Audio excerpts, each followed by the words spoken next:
Clarice Lispector nasce a 10 de dezembro de 1920 na Ucrânia, numa aldeia que sequer consta do grande mapa da região.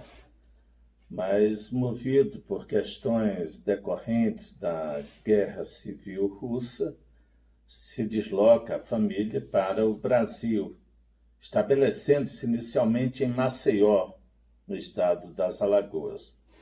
Pouco tempo depois, vai para Recife, onde Clarice Lispector vive a sua infância e adolescência, reconhecendo na capital pernambucana a região, a cidade, o entorno mais marcantes de sua formação como mulher.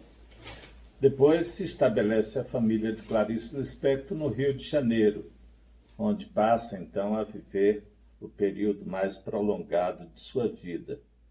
E é no Rio de Janeiro que a Clarice Lispector casa com o diplomata Maury Gurgel Valente, com quem tem 2 filhos, e ao lado de quem passa também a viajar por diferentes países ao longo de 14, 15 anos. Depois separa-se de Maury Gurgel Valente e dedica-se a uma vida de produção intelectual significativa como contista, como escritora e como cronista de alguns dos principais jornais do Rio de Janeiro. Faz sua estreia pouco antes de casar-se, em 1943, publica, portanto, Perto do Coração Selvagem, que é um livro que já desponta no cenário literário brasileiro com grande prestígio, sendo enfaticamente aplaudido por grandes críticos da literatura brasileira da época.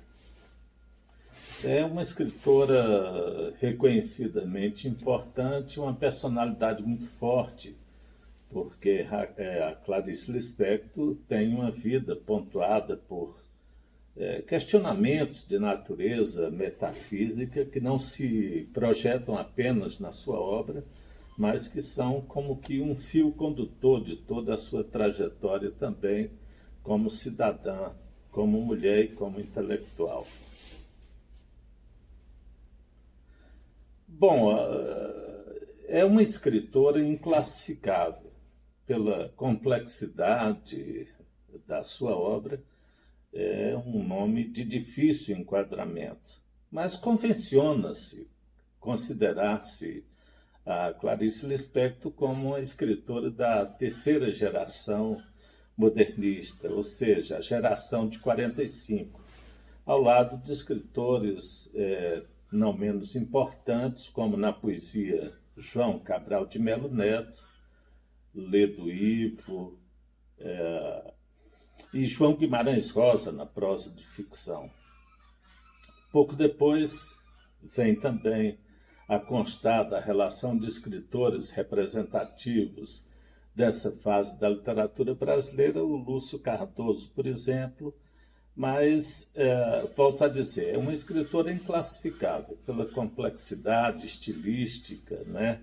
Pela forma como estrutura a narrativa, pelos experimentos de linguagem, pelas transgressões da sintaxe.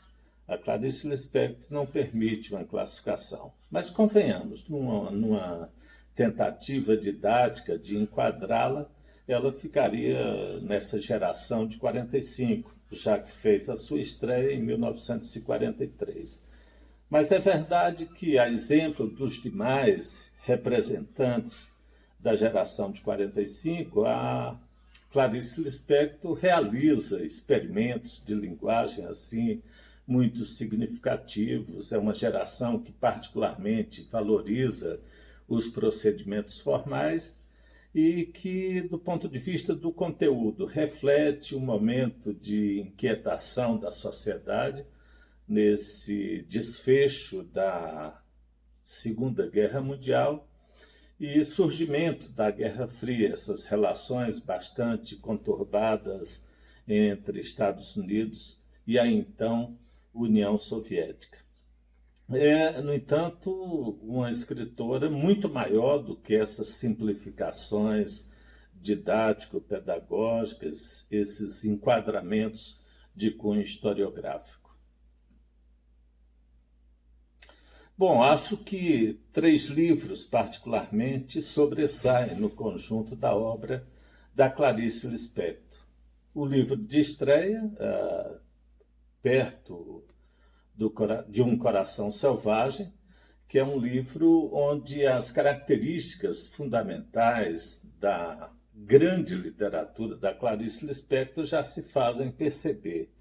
O livro está estruturado em 2 andamentos, 2 partes, digamos assim, sendo que a primeira se volta para a infância da protagonista, a Joana, a sua adolescência, e no 9º capítulo, que é o capítulo final dessa primeira parte, nós vamos encontrar o seu relacionamento passional com Otávio.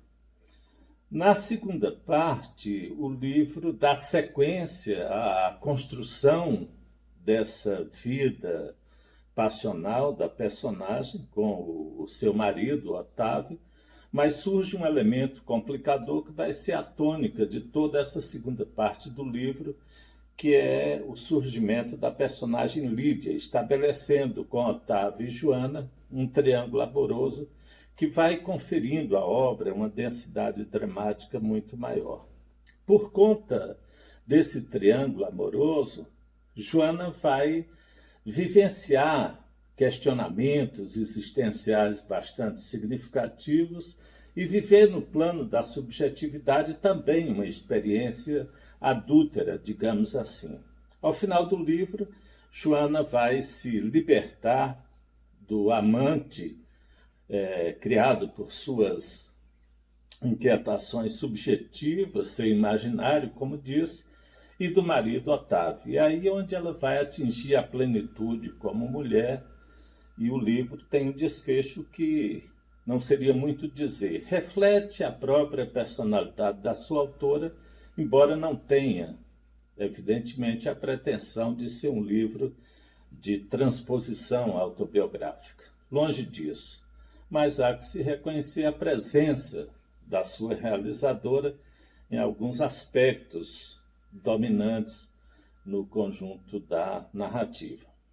O segundo livro, assim, mais importante, talvez para a grande crítica e para os admiradores da Clarice Lispector, ainda mais que Perto de um Coração Selvagem, é o romance A Paixão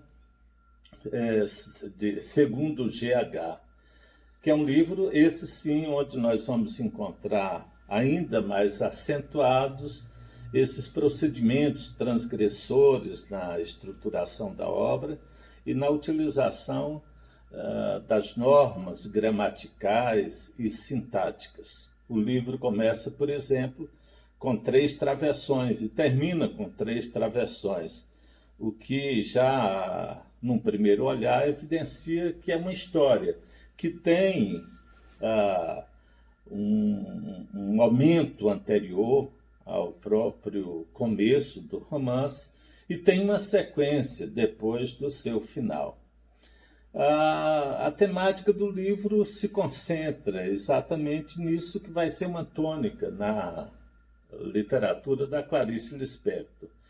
Essas indagações acerca do sentido da existência, quer dizer, essa dúvida de natureza metafísica que perpassa toda a sua obra. Não é muito lembrar que o livro já começa revelando essa curiosidade, essa inquietação, esse questionamento acerca do sentido da existência e dessa busca de entendimento do que somos nós no conjunto da realidade humana. Um livro muito importante, inequivocamente. E um terceiro livro que eu destacaria do conjunto da sua produção é Uma Aprendizagem ou o Livro dos Prazeres, que também, do ponto de vista formal, traz aspectos já de início bastante inquietantes, causando estranhamento a qualquer leitor que tenha o livro em mãos, porque, para se ter uma ideia, o livro começa com uma vírgula e termina com 2 pontos, na sequência do que havia feito antes com A Paixão Segundo GH, que é um livro de 1964. Uma aprendizagem, ou o Livro dos Prazeres, é muito tempo depois, de 1969, mas onde deparamos, né, o leitor vai deparar com essas transgressões, esses experimentos de linguagem, essas inobservâncias do que estabelece a gramática normativa em termos de estruturação sintática do discurso. Esses 3 livros me parecem, assim, livros fundamentais, indispensáveis para quem pretenda conhecer razoavelmente bem a obra romanesca da Clarice Lispector. Já mais adiante ela vai escrever A Hora da Estrela, que é um livro não menos importante, mas que, no exercício de subjetivação, eu consideraria inferior aos 3 outros livros mencionados.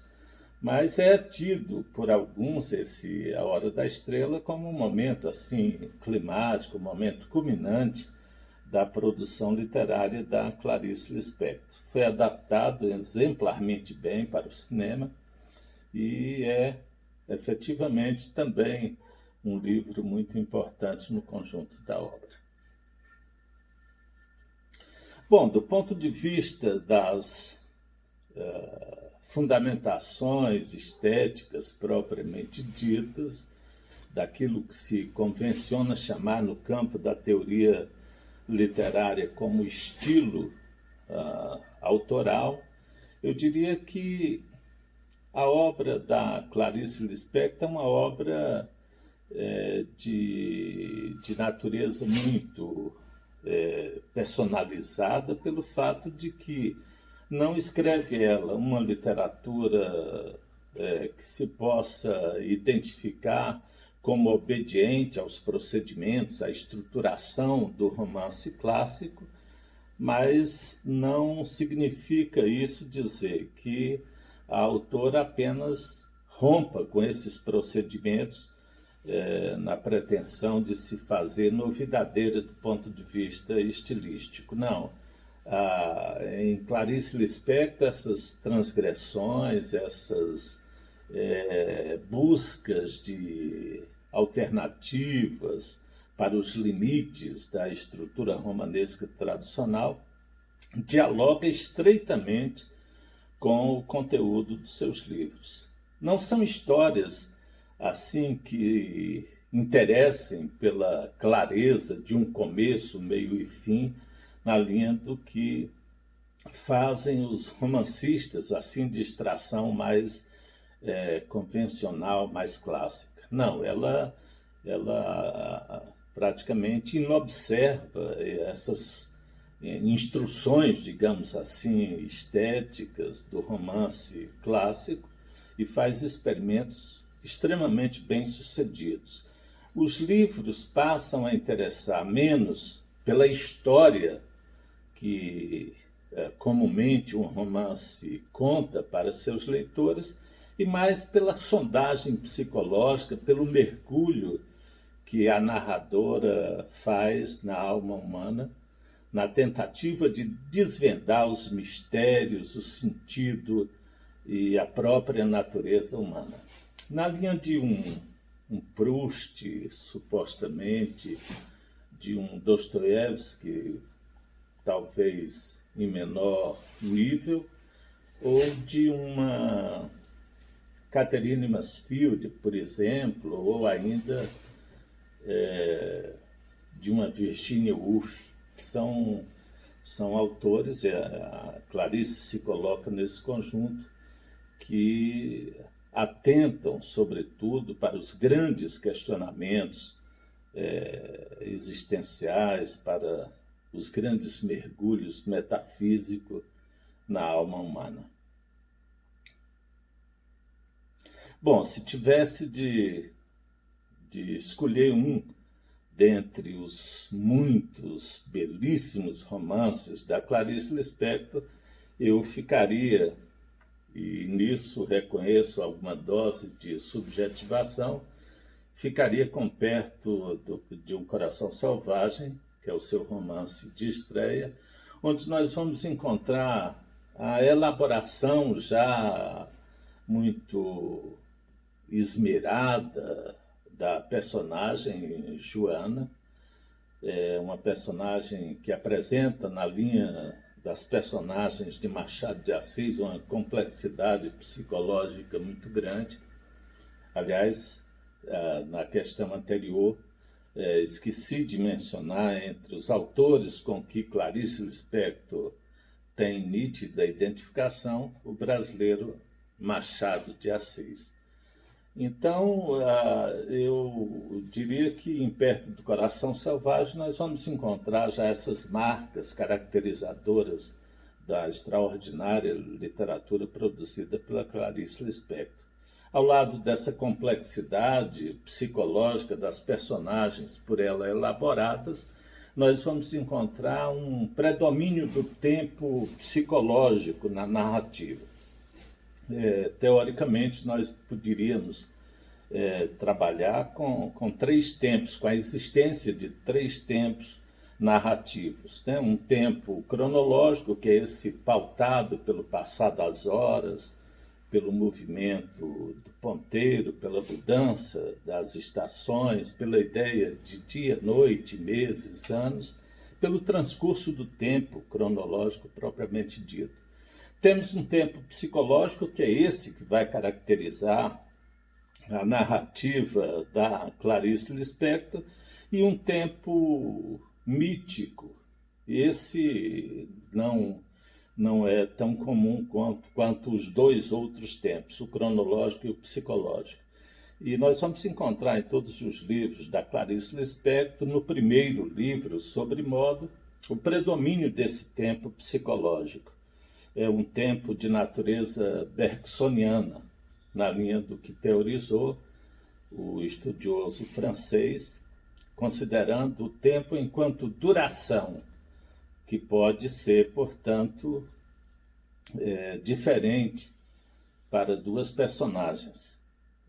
No senso comum, não é muito ilustrar, costuma-se dizer, fulana envelheceu 10 anos desde a separação do marido, o cicrano envelheceu 5 anos desde a morte da mulher, quando em realidade o tempo cronológico não é correspondente. Esse envelhecimento de 10 anos talvez se deu em 1 ano, 2 anos, e esse envelhecimento, no caso das grandes perdas, às vezes é de 1 ano, 2 anos, e isso se reflete na imagem e nos sentimentos, nas pulsações existenciais das pessoas, como sendo muito mais demorados, muito mais extensos.